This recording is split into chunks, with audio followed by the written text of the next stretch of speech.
Salatu wassalamu ala rasulillah wa ala alihi wa sahbihi wa mawala. Allahumma salli ala Sayyidina Muhammad ibni Abdillah. Amma ba'd. Alhamdulillah, jamaah subuh yang Allah muliakan, kita bersyukur pada Allah subhanahu wa ta'ala.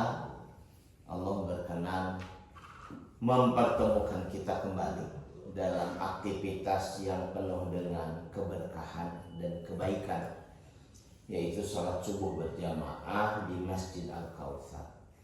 Mudah-mudahan sholat subuh berjamaah ini bisa kita jaga sampai akhir hayat kita. Dan sekarang kita sudah masuk bulan Syawal, bulan Dzulqa'dah. Dan hari ini merupakan hari pertama kedatangan jamaah haji di Tanah Suci. Kloter pertama Indonesia itu kalau tidak salah tanggal 20 bulan April. Kloter pertama Jawa Barat itu kalau saya tidak salah 21 dari Indramayu. Kenapa menyampaikan begini? Karena kemarin saya ngisi Walimatus Safar.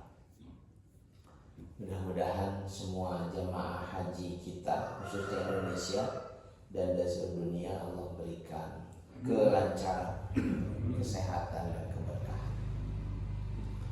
Saya komen sedikit ya, Bapak-bapak, sebelum mulai. Bersyukurlah kepada Allah Subhanahu wa taala Bapak-bapak yang sudah bisa berangkat menunaikan ibadah haji. Luar biasa. Karena makin kesini makin sulit untuk bisa menunaikan ibadah haji seperti kita sebelumnya. Makin sulit dan makin sulit. Dampaknya ya alhamdulillah makin nyaman bagi para jamaah haji kita ini.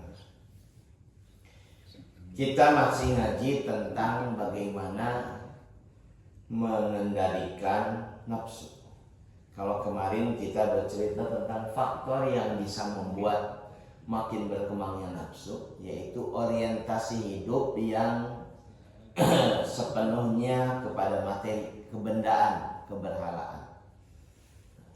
Sekarang kita ketemu dengan keharusan bertakwa sebagai upaya mengendalikan hawa nafsu. Dalam Al-Quran ada ayat yang memerintahkan kepada kita orang-orang beriman untuk bertakwa sesuai dengan kapasitas kemampuan kita masing-masing. A'udzubillahi minasyaitonirrajim. Fattaqullaha mastata'tum wasma'u wa ati'u wa anfiqu khairan li anfusikum wa may yuqa syuhha nafsihi fa ulaika humul muflihun. Maka bertakwalah kalian kepada Allah sesuai kemampuan kalian, dan dengarkanlah serta taatilah, dan berinfaklah dengan harta yang baik untuk diri kalian. Siapapun yang Allah jaga dirinya dari kikir, pelit, mereka itulah yang beruntung. Quran surat At-Taghabun ayat ke-16. Saya cerita sedikit tentang ayat ini. Kita elaborasi sedikit. Pada masa Rasul SAW diperintahkan oleh Allah untuk meninggalkan Makkah menuju Madinah. Beliau kemudian meminta para sahabatnya untuk lebih awal meninggalkan kota Makkah menuju Madinah, hijrah. Semua sahabatnya diminta oleh Nabi bersama keluarga untuk meninggalkan Makkah menuju Madinah. Satu demi satu, tidak secara rombongan besar-besaran, supaya menghindari konflik terbuka yang bisa membahayakan. Dan semua sahabatnya kemudian menyanggupi perintah Rasul itu, karena merupakan perintah Allah untuk berhijrah.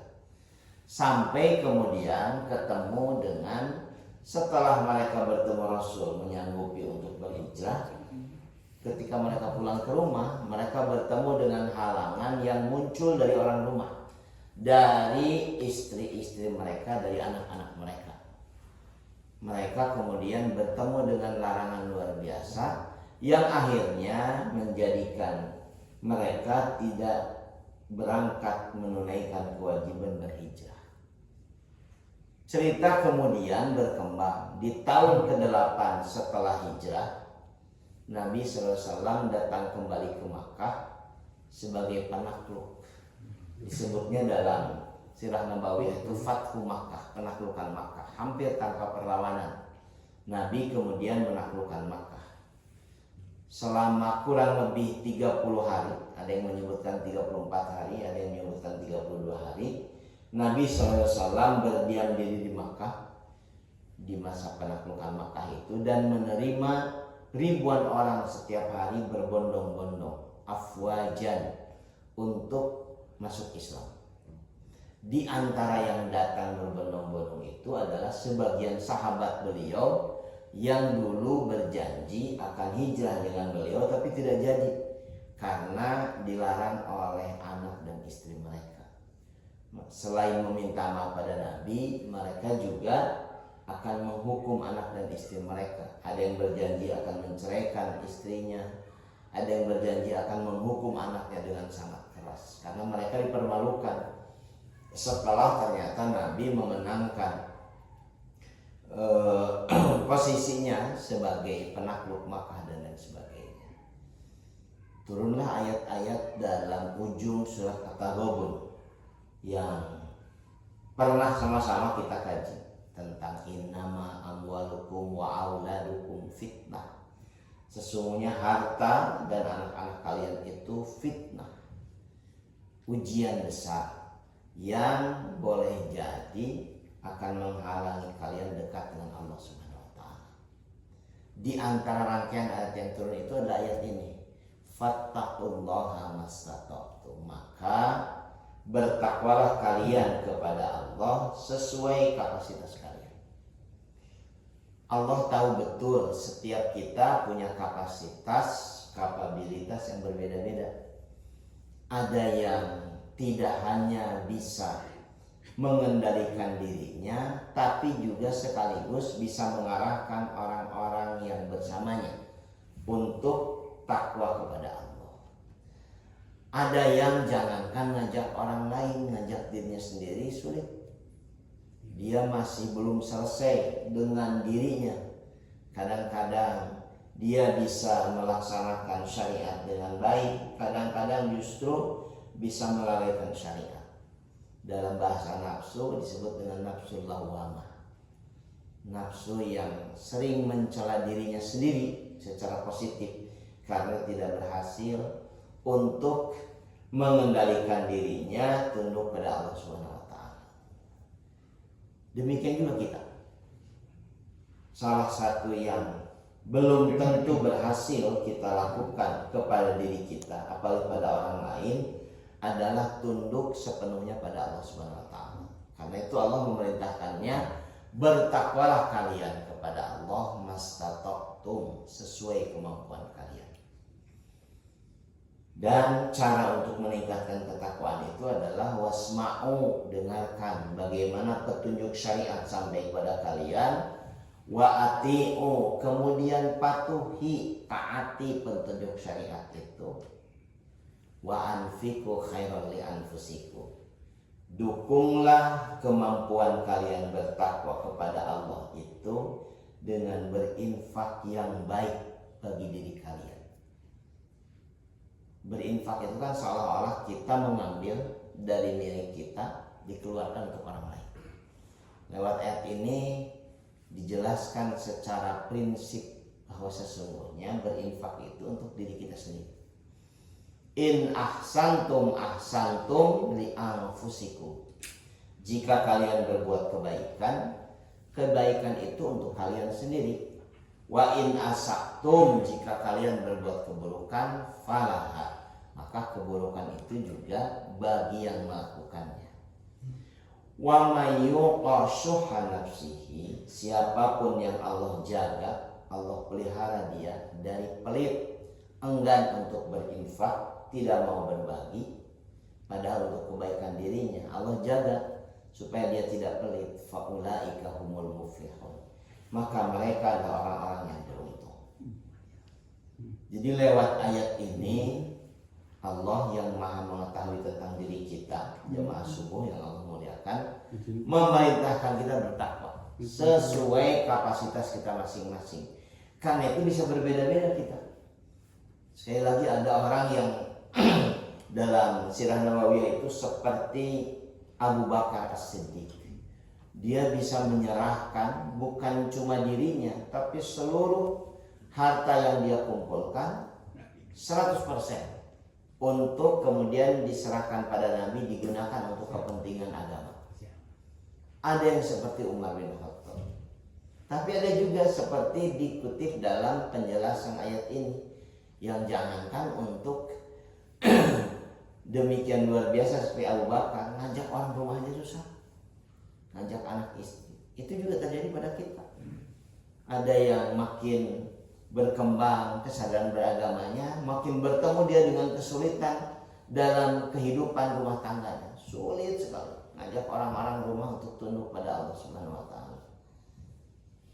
Dukunglah upaya kita bertakwa itu dengan makin sering mendengar, makin sering berikhtiar mentaati dan berinfak, yang insya Allah bisa memperbaiki keadaan kita.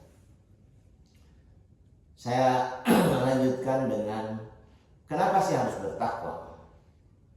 Salah satu perintah yang masuk ke dalam rukun itu pilar, kalau ditinggalkan tidak sah, batal ibadah, terutama dalam khutbah Jumat, itu adalah wasiat takwa.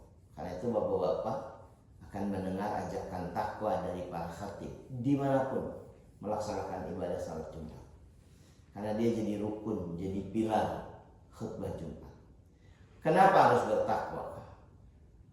Ini bagian penjelasan yang mudah-mudahan jadi penguat nih pemahaman kita. Secara kebahasaan, takwa itu maknanya adalah qillatul kalam, sedikit bicara. Atau juga makna lainnya adalah penghalang di antara dua hal. Al-hajiz baina syai'ain. Jadi ada dua hal, kemudian dua hal itu dihalangi supaya tidak bercampur. Maka penghalangnya itu di antaranya salah satu maknanya adalah takwa. Dalam istilah syariat, takwa itu oleh para ulama diterjemahkan dengan imtitsalu amrillah, awamirillah, wajtinabun nawahihi. Maknanya adalah melaksanakan perintah-perintah Allah dan menjauhi larangannya.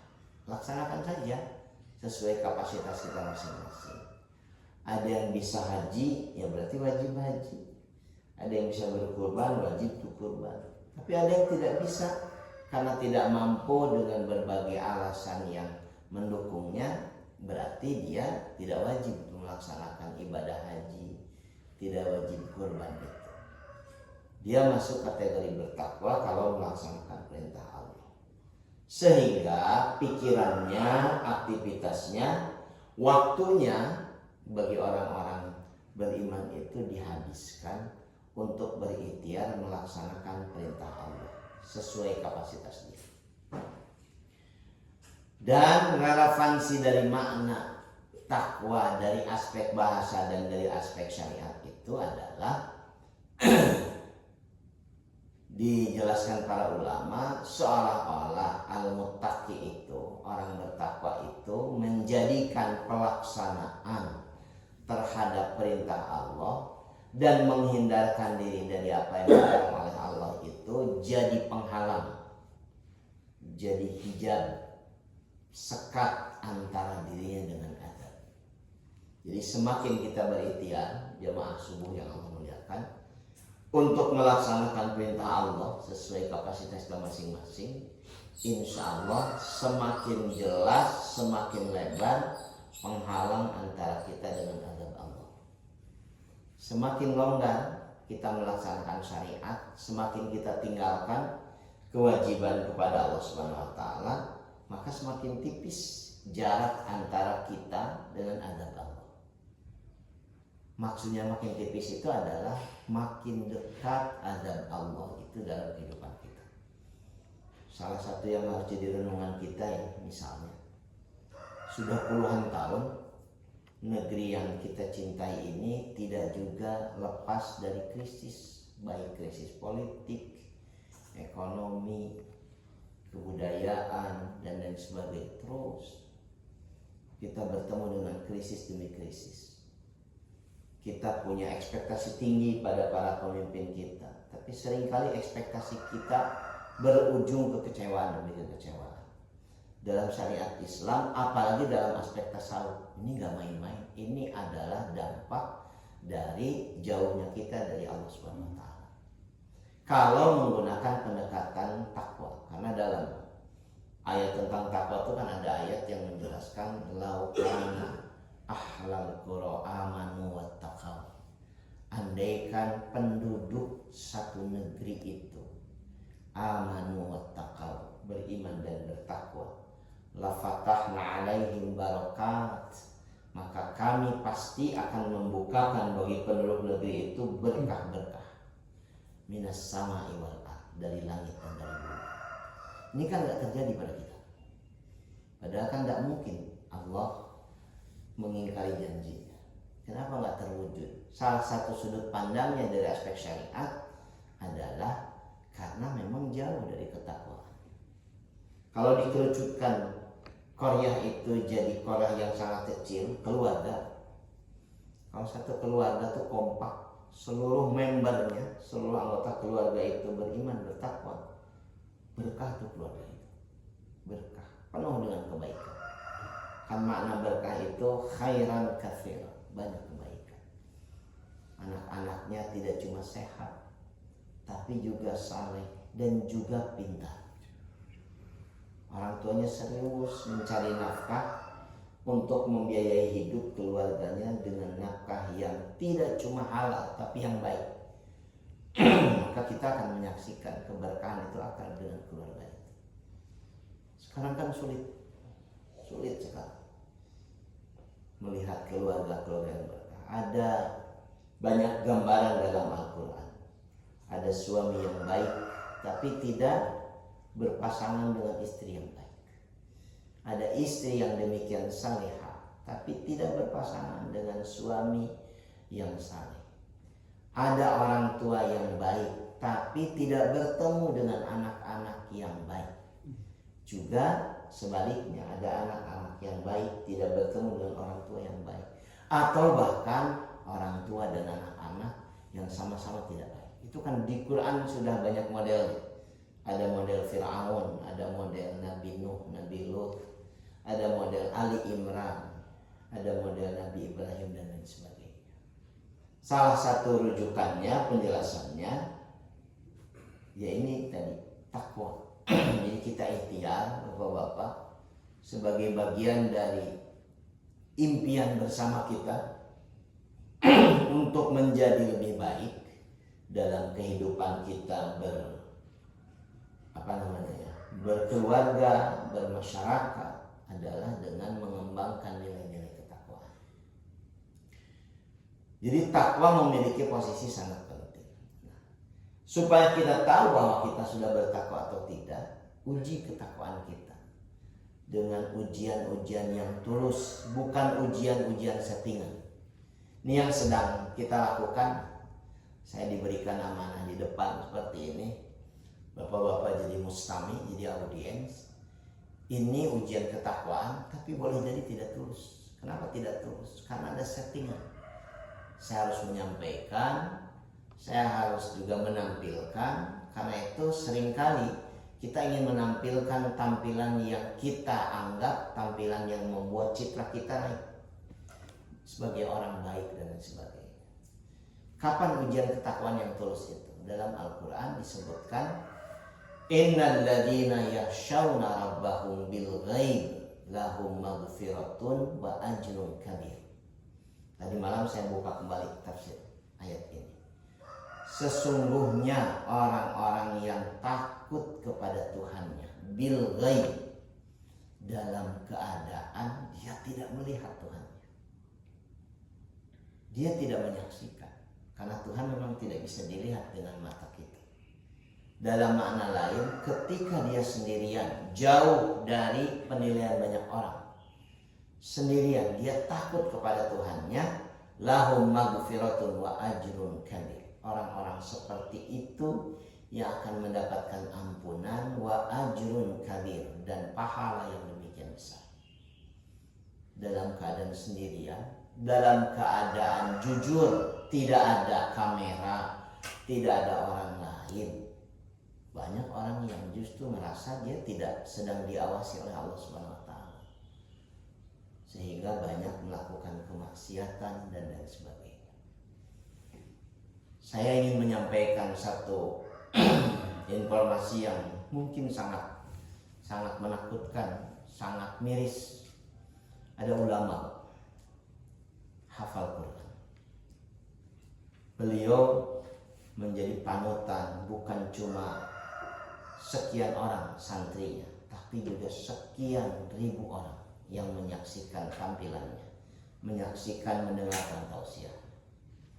Ulama ini bahkan menjadi juri dalam sebuah kompetisi hafal Quran, hafidhul Quran. Ini nggak nyaman disampaikan, tapi harus saya sampaikan supaya tidak diberi ruang oleh kita orang-orang yang menggunakan jubah-jubah kesalehan padahal isinya adalah serigala. Ulama ini kabur Pak, ke tempat asalnya, dari negeri kita tercinta, kabur balik ke Mesir. Sejak November 2025 dia diadukan oleh santrinya kepada beberapa ustadz yang baik, yang punya integritas personality yang bagus dan sebagainya, dan dilaporkan di akhir tahun, kurang lebih di bulan Desember 2025. Lama ditanggapinya sampai kemudian makin banyak laporannya, dan kemudian yang bersangkutan sudah kabur dan sebagainya. Menghafal Quran, kalau lihat wajahnya, ya Allah, wajah yang teduh, wajah Quran, kalimat-kalimat yang mengalir dari mulutnya demikian menyejukkan. Ayat Quran dan hadis Nabi semua. 2 minggu lalu atau 1 minggu lalu saya dengar press release yang dilakukan oleh Ustadz Abi Maki, seorang ustadz yang punya integritas bagus, sambil nangis itu. Jadi ketika si ustadz ini melakukan perbuatan buruk pada santrinya laki-laki, jadi ustadz ini melakukan perbuatan buruk sesama jenis, santrinya yang sedang menghafal Quran yang demikian takjub pada yang bersangkutan, terus nanya, kenapa seperti ini Ustaz? Dan jawabannya, saya yang nonton saja luar biasa berguncang. Dan kata si Ustaz itu, dulu Rasulullah SAW melakukan ini juga pada Ali bin Abi Thalib. Dan dia mengajak santri yang nonton Blue Film tentang hubungan sama jenis. Santrinya yang menghafal Quran itu kan kaget, kenapa nonton yang begini Ustaz? Ustaznya kemudian menyebutkan, andaikan Imam Syafi'i masih hidup, pasti dia akan nonton ini juga. Bahwa bisa bayangkan, bagi orang-orang seperti saya, bagi kita, ini kan ya Allah, sedemikian busuknya perilaku yang ditampilkan lewat jubah keulamaan, lewat tampilan yang Quran sebagainya. Ini terjadi di negeri kita. Dakwah yang seharusnya menjadi cara orang mendapatkan hidayah, yang harus menyentuh tidak cuma ke dalam kolbu, tapi juga ke dalam mind kita, sehingga makin bisa menerima syariat, justru dihancurkan oleh perilaku buruk seperti itu.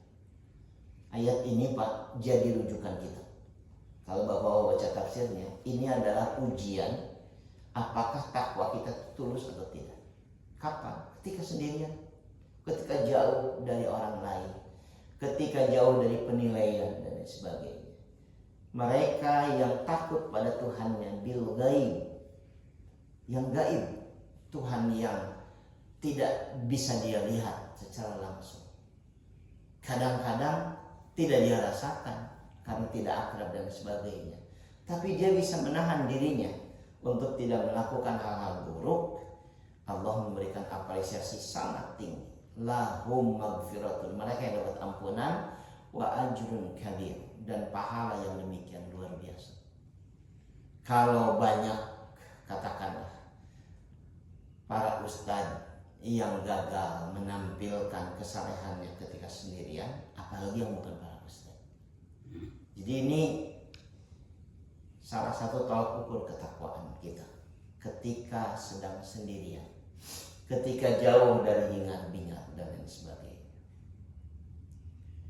Ini bagian penting yang merupakan apresiasi Allah Subhanahu wa taala yang sangat tinggi pada orang-orang yang bertakwa. Yang pertama, lewat ayat tadi Allah berikan maghfirah, ampunan. Allah ampuni seluruh dosanya. Bersih orang-orang seperti itu dari kotoran-kotoran yang melekat dalam pikirannya, dalam hatinya, dalam hidupnya. Plus wa ajrun kabir, balasan yang sangat besar dalam hidup di dunia dan di akhirat. Dan apalagi yang lebih dahsyat dari ampunan Allah dan balasan sangat besar sekarang, dalam hidup kita, dan nanti di akhirat. Ini yang luar biasa. Karena itu jamaah sekalian yang Allah muliakan, upaya serius yang harus kita lakukan adalah untuk bertakwa sesuai kapasitas kemampuan kita masing-masing. Insya Allah kita bisa menundukkan, mengendalikan nafsu kita dengan ikhtiar serius untuk bisa melakukan ketakwaan. Banyak yang gagal, bukan sedikit, banyak yang gagal. Dengan kegagalan yang luar biasa membuat keterpurukan dan lain sebagainya. Dan dalam istilah tasawuf, inilah yang disebut dengan muraqabah. Muraqabah itu kewaspadaan bahwa kita memiliki Allah yang tidak pernah tidak memperhatikan kita. Seluruh yang kita lakukan diperhatikan. Bukan cuma yang saya sampaikan, tapi yang saya rasakan, yang saya pikirkan Allah tahu. Nah, kesadaran itu yang terus menerus harus dibangun bahwa Allah Maha mengawasi kita dimanapun. Kalau mengutip Ihya Ulumuddin itu disebutnya mura'atus sir bimulahadatil ghaib ma'akulil lahdatin walafdatin. Ada satu kondisi di mana seseorang selalu merasa diperhatikan, diawasi seluruh gerak-geriknya oleh Allah Subhanahu wa taala, sehingga dia jaga tindakannya. Tidak bisa sembunyi-sembunyi. Kan orang melakukan perbuatan tercela, perbuatan buruk itu biasanya nggak ingin ketahuan orang lain. Tapi kan tidak mungkin Allah tidak tahu. Pasti terlihat. Memangnya ketika seseorang melakukan korupsi itu Allah tidak tahu? Memangnya ketika seseorang berzina itu Allah tidak tahu? Memangnya ketika seseorang mencuri itu Allah tidak tahu? Semuanya kan tahu. Nah, yang dikuatkan oleh orang-orang yang ingin bisa menundukkan, mengendalikan nafsunya dalam bahasa tasawuf, dia perkuat perasaan muraqabatullah, diawasi oleh Allah Subhanahu wa taala. Kalau ini bisa ada dalam kehidupan kita, insya Allah kita akan jadi orang-orang yang naik ke level takwanya itu. Bukan cuma takwa di keramaian, tapi pasti kita juga bisa takwa dalam kesunyian. Lebih banyak kesunyian kita tuh akan diisi dengan aktivitas yang mengingat Allah Subhanahu wa taala. Karena itu wajar kalau zikir itu kan disebutkannya zikir fadkurullaha, maka berzikirlah kalian pada Allah qiyaman, dalam keadaan berdiri, beraktivitas di tengah banyak orang. Wa qu'udan, dalam keadaan duduk, istirahat sejenak dari aktivitas itu. Wa ala junubihi, ketika kalian istirahat selesai beraktivitas, tidak ada lagi orang di tengah-tengah kalian, berzikir pada Allah. Kan banyak yang kesulitan ini ketika istirahat ini. Ada yang kita kan punya kebiasaan tidur dengan TV-nya persen seperti ini. Saya bersyukur Pak, sudah lebih dari 11 tahun udah punya TV. Jadi nonton TV lagi mungkin karena ya itu tadi ada aktivitas-aktivitas yang tidak lagi sempat nonton TV. Jadi tidak lagi merasa perlu, apalagi dengan HP kita kan semua bisa dihadirkan sebagai. Tapi satu kebiasaan anak-anak kita lah, anak saya lah, kalau diperkenalkan nonton TV itu bisa sampai tidur nonton TV. Ternyata bukan cuma anak-anak kita juga banyak yang begitu, menuta dan sebagainya. Padahal kan perintahnya berzikir pada Allah dalam berbagai kondisi dan keadaan. Dan yang terakhir, kalau kita bisa melakukan itu, bisa merasa muraqabatullah, diawasi oleh Allah itulah hasil dari keyakinan yang jadi kuat itu karena dibarengi dengan riyadhah, exercise, terus dilatih dalam rentang waktu yang lama, nggak sebentar. Tidak mungkin dalam waktu sebentar orang bisa demikian tunduk pada Allah SWT. Kalau bapak-bapak ketemu fenomena itu, orang yang tiba-tiba berubah jadi luar biasa dari tampilan, dari ucapan, karena dia pulang haji misalkan, biasanya fenomena itu nggak lama, seminggu 2 minggu, sebulan 2 bulan sebagainya. Tapi kalau lewat riyadhah, lewat exercise yang terus menerus dari hari ke minggu, dari minggu ke bulan, dari bulan ke tahun, insya Allah hasilnya akan menambah kuat keyakinan. Nah, mudah-mudahan apa yang sedang kita lakukan, ngaji kita nih walaupun cuma sebentar, tiap subuh kita ngaji diingatkan kembali. Mudah-mudahan itu jadi kuat melekat. Paling tidak unggal dinten makan ayah lah sakedik nunana. Ayah nunapel, ada yang dibawa. Kan banyak orang yang sekali-sekali ikut ngaji, tapi ya begitu selesai ngaji, selesai pula hilang lagi, besok lagi. Nah, kalau ini kan terus tiap hari sepotong saya udah tahu saya tiap hari. Mudah-mudahan Allah berkenan menguatkan itu jadi bagian ikhtiar ketakwaan kita. Itu ngaji kita, jamaah sekalian alhamdulillah. Kalau ada ini mangga silakan Pak. Monggo. Iya. Itu Tabab 16 itu kalau dikaitkan dengan Al-Hujurat 13, inna akramakum indallahi atqakum. Jadi kalau yang kemampuan terbatas itu nggak masuk orang yang paling bertakwa, tidak mulia di hadapan Allah, begitu. Saya paham pertanyaannya. Jadi jamaah sekalian yang Allah muliakan, Nabi pernah ditanya dengan pertanyaan yang mirip seperti ini oleh sahabat. Karena Nabi menyuruh para sahabatnya bertakwa. Naik mimbar Jumat, bertakwalah kalian. Nanti ketika ada aktivitas apapun, kata Nabi, bertakwalah kalian. Sampai sahabat kemudian bertanya, gimana ukuran bertakwa itu? Kita kan ada busana yang disebut dengan baju takwa. Apakah pakai baju takwa terus setiap hari? Misalnya. Jawaban Nabi ini saya gunakan jawab Bapak. Kata Nabi, at-taqwa hahuna. Beliau memegang tangannya begini, at-taqwa hahuna. 3 kali. At-taqwa hahuna. Takwa itu di sini. Yang dimaksud di sini adalah dalam diri kita, melekat, inherent. Jadi nilai yang akan kemudian memancarkan, mempengaruhi, steering our life, mengendalikan diri kita. Jadi bukan hanya di ucapan, bukan hanya di tampilan. Tentu ucapan orang bertakwa berbeda dengan orang tidak bertakwa. Tentu tampilan orang bertakwa berbeda dengan tampilan orang tidak bertakwa. Tetapi dia bukan cuma di ucapan, bukan cuma di tampilan yang bisa jadi settingan, tapi dia melekat masuk ke dalam diri kita, masuk ke dalam hati, dalam benak kita, jadi nilai. Gimana hubungannya orang yang takwanya mastatoktum, ya seadanya lah, sesuai kemampuannya yang terbatas? Bisakah dia menjadi akramakum, orang paling mulia? Tentu bisa, karena Al-Quran menyuruhnya dan menjelaskan demikian, inna, sesungguhnya akramakum, yang paling mulia di antara kalian semua, atqakum, yang paling bertakwa. Siapa yang mengukur ketakwaan itu tadi? Allah, bukan kita. Jadi parameternya bukan parameter yang konkret loh, tapi parameternya abstrak. Diukur ketakwaan kita oleh Allah. Salah satu ukurannya supaya kita bisa sama-sama mengakses ukurannya ketika sendirian. Apakah ketika sendirian kita bisa justru ingat kuat bahwa Allah Maha memperhatikan atau lupa?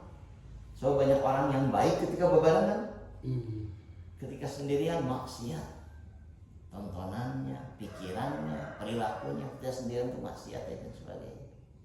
Tadi saya kutipkan tentang ustadz yang itu ujian terkenal. Saya kalau lihat beliau juga subhanallah luar biasa. Ini Qur'ani pisan. Tapi ketika mendengar minggu lalu penjelasan dari beberapa ustadz yang mendampingi santri itu yang, dan ini sudah sejak dulu Pak terjadi yang seperti ini. Naikkan kewaspadaan kita. Bisa insya Allah kita mengakses kemuliaan di sisi Allah Subhanahu Wa Taala dengan ketakwaan kita yang terbatas, yang apa adanya, selama tulus ikhtiarkan melaksanakan syariat, melaksanakan kewajiban. Makin hari naik level kita insya Allah. Mudah-mudahan bermanfaat. Mohon maaf kalau banyak hal tidak berkenan. Aqulu qouli hadza astaghfirullah wa lakum. Subhanakallahumma wa bihamdika asyhadu an la ilaha illa anta astaghfiruka wa atubu ilaik. Assalamualaikum warahmatullahi wabarakatuh.